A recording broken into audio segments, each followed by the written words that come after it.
제4절 자구행위입니다. 먼저 조문을 보면 법정 절차에 의해서 청구권을 보존하기 불가능한 경우에 그 청구권의 실행불능, 현저히 실행곤란을 피하기 위한 행위는 상당한 이유가 있을 때는 벌하지 않는다고 되어 있죠. 자, 앞에서 배운 것과 똑같아요. 정당방위 긴급필환과 똑같습니다. 그것도 객관적 정당한 상황이 있어야 되고 주관적 정당한 요소가 있어야 되고 마지막으로 상당한 이유가 있을 것. 그쵸? 두 번째 줄 보니까 상당한 이유가 있네요. 자, 그런데 피하기 위한 행위, 이것이 뭐죠? 주관적 정당한 요소죠. 그쵸? 그러면 객관적 정당한 상황은 어떻게 되나요?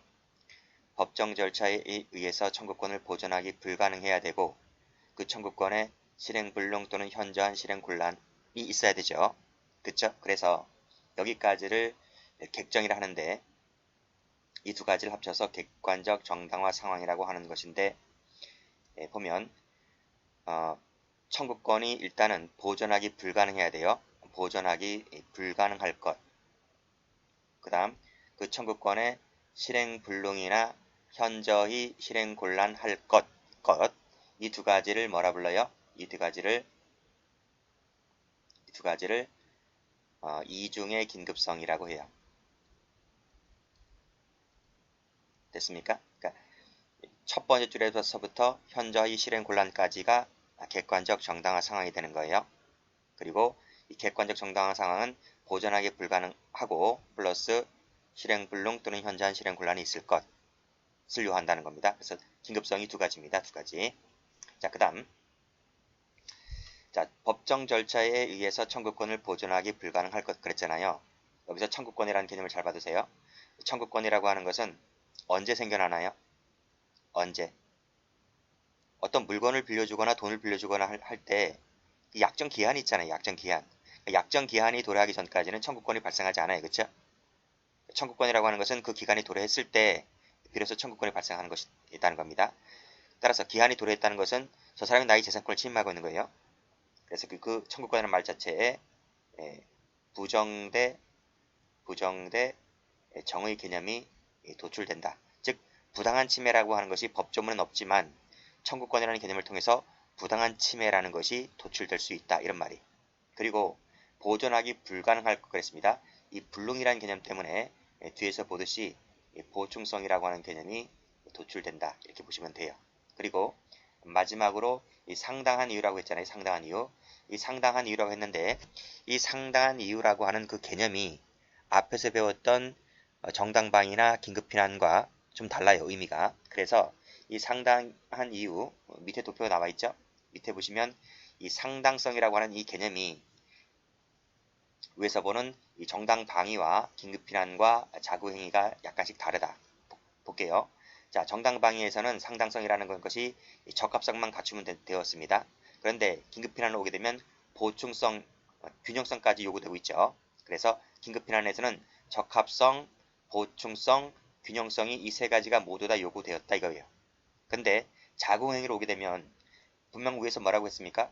자구행위에서는 보존하기 불가능할 경우에서 보충성이라는 개념이 도출된다고 했잖아요. 그래서 자구행위에서는 이 보충성이라는 개념이 여기서는 필요하더라 이런 말이 됐어요. 그리고 적합성이라고 하는 것은 어디에서나 다 요구되는 것이지만 그 다음 이 균형성이라고 하는 것은 자구행위에서는 뭐다?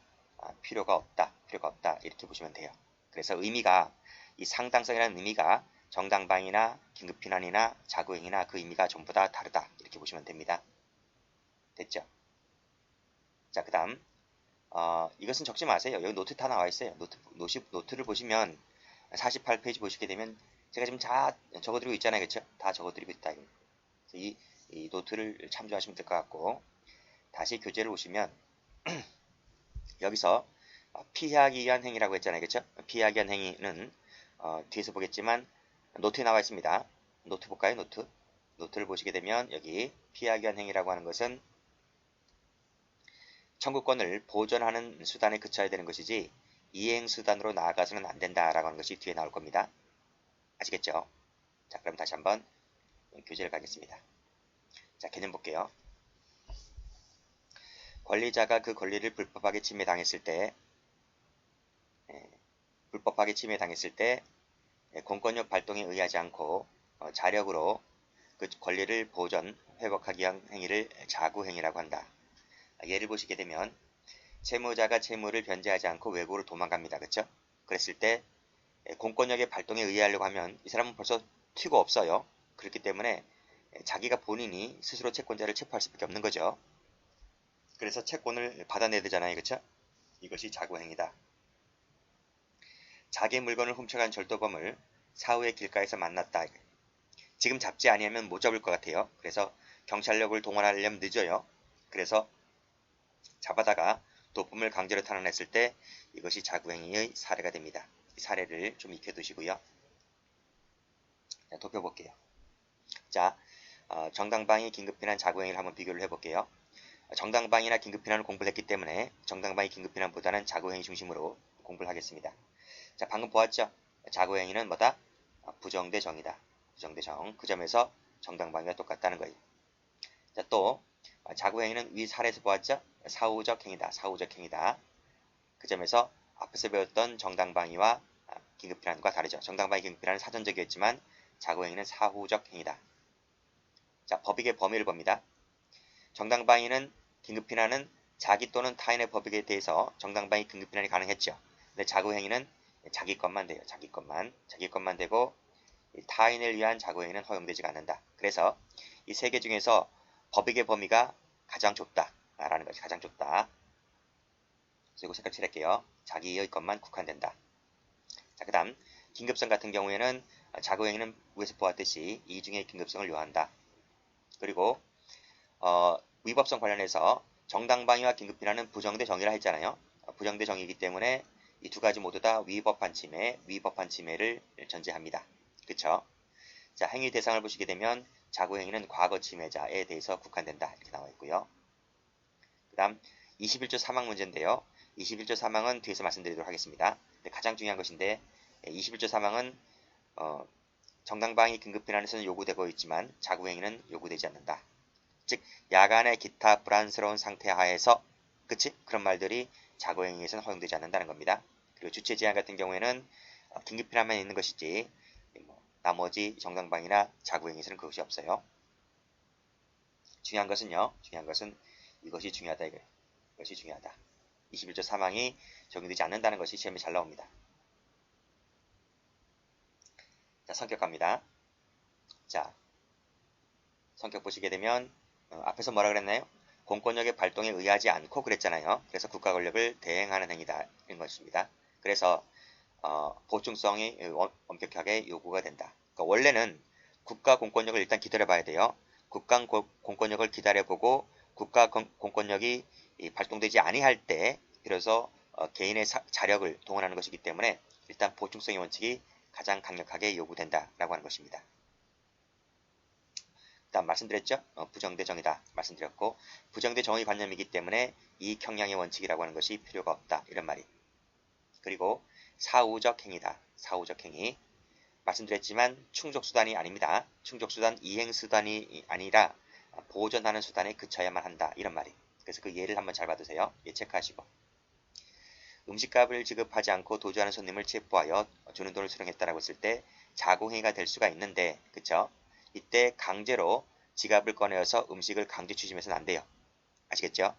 이것이 바로 보존행위에 그쳐야 되는 것이지 즉 손님이 돈을 준다면 그 돈을 받는 데에 그쳐야 되는 것이지 강제로 내가 손을 집어넣어서 지갑에서 돈을 빼어서 가는 것은 안 된다. 이런 말이 됐죠? 자, 됐습니다. 자, 성립요건 볼게요. 자, 법조문 이제 하나하나씩 분석하는 것입니다. 법정 절차에 의해서 청구권을 보존하기 불가능할 것. 자, 이때 청구권 말씀드렸죠? 청구권이라고 하는 것은 특정인에게 자기 부자기를 요구할 수 있는 사법상의 권리를 말한다 그랬고 청구권이라면 재산적 청구권, 무채재산권 등 절대권에서 발생하는 청구권도 포함된다고 보고 있는데 중요한 건 아니고요. 중요한 것은 1번이죠. 1번 체크하시고 청구권이라고 하는 것은 원상회복이 가능하다 밑줄 그시고 빨간색으로 따라서 원상회복이 불가능한 것은 여기에 포함되지가 않는다. 승진시험에 한번 나온 적이 있습니다. 생명, 신체, 자유, 명예, 정조는 원상회복이 불가능하죠. 그렇죠? 이런 것들은 자구행위 대상이 되지 않는다. 이렇게 보시면 되겠습니다. 8번 봅니다. 전과사실을 폭로했다고 해서 명예를 훼손하였다. 세모 치시고 이것이 바로 뭐죠? 원상회복이 불가능한 한 거죠. 그래서 이런 것은 자고행위 대상이 되지를 않는다. 이렇게 보시면 됩니다. 올라갑니다. 자, 청구권은 자기 동그라미 것만 국한됩니다. 따라서 타인 밑줄 그시고 X, 타인 것은 자고행위 대상이 되지 않죠. 원칙이 그렇다는 거예요. 다만 앞에 끊으시고 예외가 있습니다. 예외가 있는데 위임을 받았을 때는 예외적이라도 자고행위가 가능해요. 그래서 종업원 밑줄 그시고 종업원이 주인을 대신해서 도주하는 투숙객을 붙잡아서 숙박비를 받아냈다라고 했을 때 그때는 위임을 받았잖아요. 주인으로부터 위임을 받았기 때문에 그때는 타인을 위한 자고행위도 가능하다. 즉 원칙과 예외를 확실하게 정리를 해두셔야만 됩니다. 자, 됐죠? 시험에 1번, 2번이 잘 나옵니다. 봐두시고요. 자, 다음 페이지. 자, 청구권에 대한 불법한 침해라 그랬습니다. 말씀드렸듯이 명문의 조항은 없어요. 명문의 조항은 없지만 청구권이라는 개념 자체에서 불법이란 말이 도출된다. 그래서 자고행위는 부정대정이다. 밑줄 그시고 그리고 또 과거 동그라미만 됩니다. 그래서 사후적 행위라고 말하죠. 자, 여기서 부정대정이다. 이런 개념 때문에 이 정당방위도 부정대정이잖아요. 그래서 정당방위와 한번 구별해 보도록 하겠습니다. 그래서 세 가지로 거론되는데요. 첫 번째, 현장에서 추적하여 도품을 탈환했다라고 했을 때 이것을 자고행위로 보아야 될 것이냐 정당방위로 보아야 될 것이냐라는 문제가 되는 건데요. 자, 우리 정당방위에서 봤잖아요. 법연제가 기수가 된 후라 할지라도 현장에서 계속되고 있다면 침해 현저성이 인정되는 것이기 때문에 이때는 정당방위지 자고행위가 되지를 않는다는 거예요. 그래서 여기서는 파란색으로 세모를 칠게요. 왜 세모를 치나요? 자고행위가 안 되는 것은 세모 칠게요. 그래서 1번은 세모입니다. 그쵸? 2번 볼게요. 절도 미수나 절취한 재물을 내팽개치고 도주하는 절도를 현장에서 추격해서 붙잡았어요. 그러면 이것은 정당방위인가요? 자고행위인가요? 정당행위인가요? 말씀드렸잖아요. 현장에서 계속되고 있기 때문에 이것은 과거 침해가 아니잖아요. 일단 그래서 자고행위 되지 않아요. 그러면 정당방위인가요? 정당방위는 자 1번 보세요. 1번 범죄가 기수가 된 후 이런 말이 무슨 말이죠? 절도가 기수가 된 후잖아요. 절도가 자기가 훔친 재물을 손에서 잡고 튀는 거잖아요. 잡고 튀고 있기 때문에 그 재물에 대한 소유권 침해는 계속되고 있는 거란 말이죠. 그래서 정당방위가 되었지만 니은 같은 경우에는 내 손목에 내 손에 훔친 물건이 없잖아요. 절도 미수니까 훔친 물건이 없죠. 물건을 내팽개쳤으니까 소유권 침해가 계속되고 있는 것이 아니잖아요. 그래서 이것은 정당방위가 되는 것이 아니라 현행범이죠. 절도 현행범이기 때문에 그때는 정당행위가 되어버려요. 정당행위.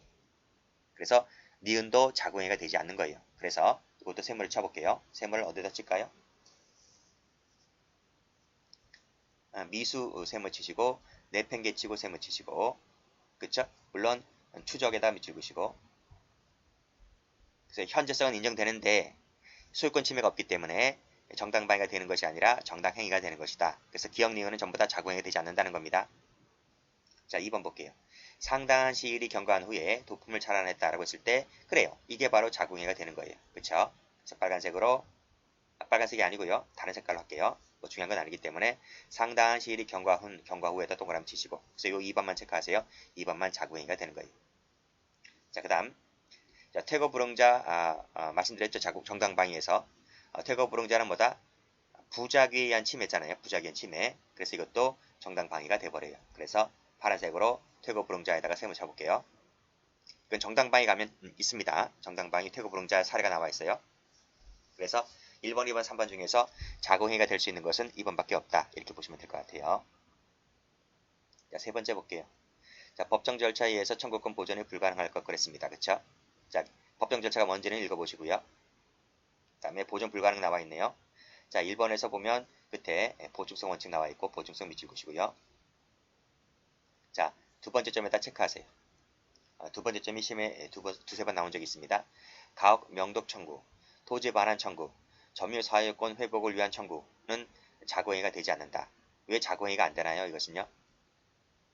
가로 열고 닫아보세요. 이것은 민사소송이 가능해요. 이것은 민사소송으로 얼마든지 해결이 될 수 있는 부분이다. 이런 말이에요. 민사소송으로 얼마든지 해결될 수 있는 부분이기 때문에 보충성 원칙이 위반되는 거죠. 자고행위가 허용되지 않는다. 이렇게 보시면 됩니다. 자, 판례 봅니다. 자, 암장된 분묘다 그랬습니다. 암장이 뭔가요? 저 우리 강론할 때 분묘 발굴제 할 때 했는데 남의 땅에다가 몰래 묘지를 갖다 쓰는 것을 암장이다라고 합니다. 보통 분묘라고 하는 것은 산에 있잖아요. 임야에 있잖아요. 그러니까 남의 산에 들어가서 산주인의 동의를 받지 않고 몰래 묘지를 갖다 쓰는 것, 그게 암장이죠. 자, 어느 날 와보니까 산주인이 와보니까 내 땅에다가 어떤 놈이 묘를 갖다 쓴 겁니다. 그렇죠? 묘를 갖다 썼어요.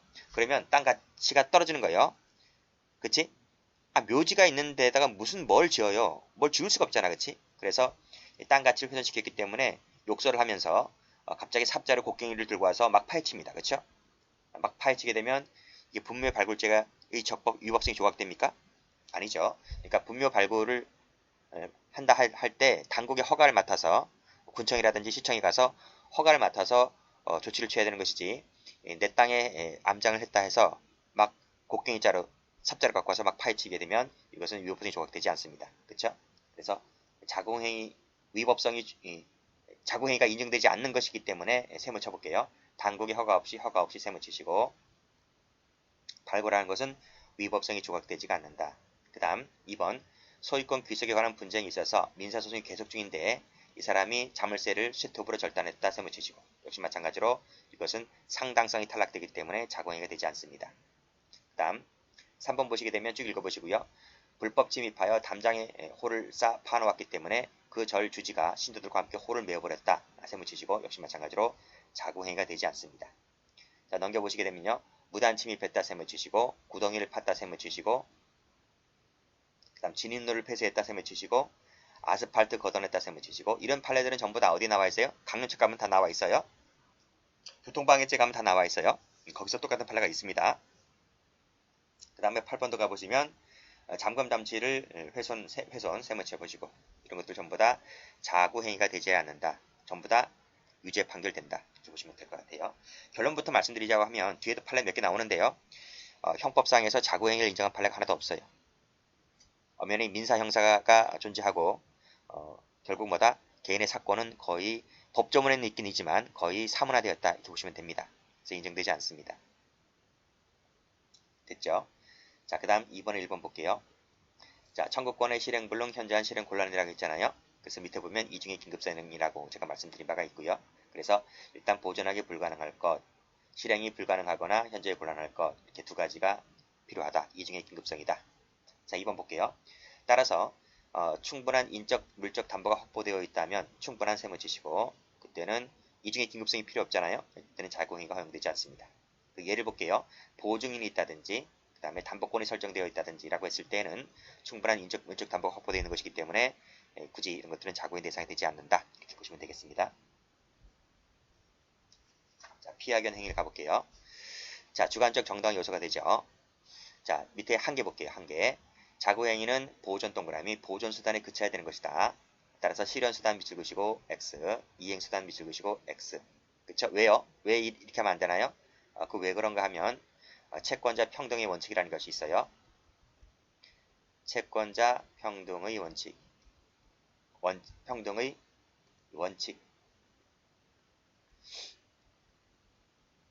그래서 내가 돈을 저 사람에게 많이 빌려줬다. 내가 돈을 많이 빌려줬으니까 내가 1순위자다. 이런 것이 아니에요. 채권자는 빌려준 돈이 많든 적든 간에 평등의 원칙, 비례해서 채무자로부터 돈을 받아가는 것입니다. 그래서 내가 채무자를 붙잡았다고 해서 붙잡은 자가 나니까 내가 다 가져가야 돼. 이렇게 하면 안 됩니다. 아시겠습니까? 그 돈에 대해서 모든 채권자들을 찾아내서 채권자들끼리 그 비례에 맞게끔 돈을 나눠 가져야 되는 것이지, 내가 잡았으니까 내가 싹 가져야 돼 라고 해서 내가 다 호주문을 챙기게 되면 그건 안 돼요.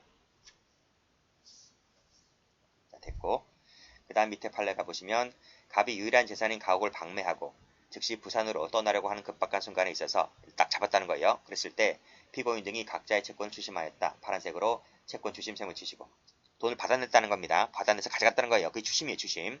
이것은 실현수단, 이행수단으로 나아간 것이기 때문에 자궁행위 되지 않는다는 거예요.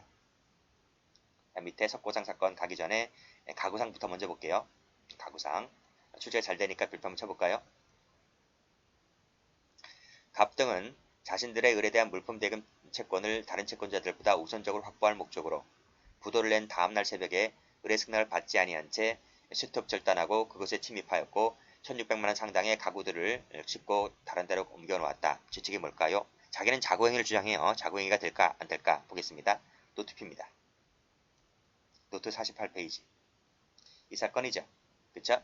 자, 여기 채권자가 있네요. 자, 을의 집 상가에 들어갔어요.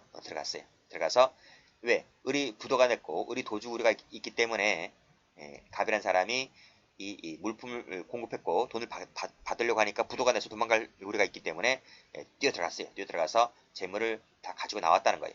이 재물을 갖고 나왔을 때 을의 동의를 받지 않고 갖고 나왔다는 겁니다. 자, 일단 훔쳤으니까 절도죄가 됩니다. 그쵸? 절도죄의 영득의사가 인정되어서 영득의사까지 인정되면 절도죄의 구성권 해석성이 인정되잖아요. 그쵸? 그러면 위법성이 조각되는가 여부를 따져봐야 될 텐데, 그래서 위법성 조각 여부를 따져봤습니다. 그래서 자고행위가 될까 안 될까를 봐야 되는데, 일단은 자고행위가 되려면 법정 절차에 의한 청구권의 보존이 가능할 것. 그쵸? 그래서 보충성을 요하는데 지금 바로 들어가서 물건을 갖고 나왔잖아요. 그쵸? 보충성을 갖추지 못했다는 겁니다. 그리고 보충성을 갖추지 못했고, 두 번째는 자고행위는 보존수단에 그쳐야 되는 것인데 이행수단으로 나가서는 안 되는데 지금 가져가서 다른 데서 옮겨놨다고 했잖아요. 그래서 보존수단에 그친 것이 아니라 실행수단으로 나간 것이기 때문에 이 부분을 갖추지 못했다는 거예요. 그리고 쇠톱질단 같은 경우는 상당성까지도 없고 그래서 어느 하나를 갖추지 못했기 때문에 자고행위가 되지를 않는다. 이런 말입니다. 추정숙성락도 보질 않아요. 그것도 되지 않는다고 보는 것이기 때문에 결국은 위법성이 인정되어서 특수절도죄로 처벌받게 되는 것입니다. 됐죠? 자, 한번 가보시면 자, 판결 보세요. 우선적으로 확보할 목적으로 피해자의 물건을 파란색으로 무단으로 취거했다 세무치시고 라고 하는 것은 자고행위도 대상이 되신 이것도 되지 아니할 뿐더러 추정적 승낙이라고도 보지 않았습니다. 그래서 위법성이 인정된다. 특수절도죄를 인정했던 판례가 되죠. 여기서는요. 무단취급도 세무 쳐보시고요. 왜 스톱절단도 세무 치세요. 자, 그 다음 석고상 가보게 되면 여기 나와있지. 드라이버를 뜯어냈다. 여기 두 번째 줄을 할게요. 여기다 세무 쳐보시고요. 역시 수단의 상당성이 탈락되기 때문에 자고행위가 되지를 않는다. 드라이버를 뜯어냈다. 쇠톱으로 절단하고 들어갔다. 마찬가지죠. 전부 다 수단의 상당성이 인정되지 않기 때문에 자고행위가 되지 않습니다.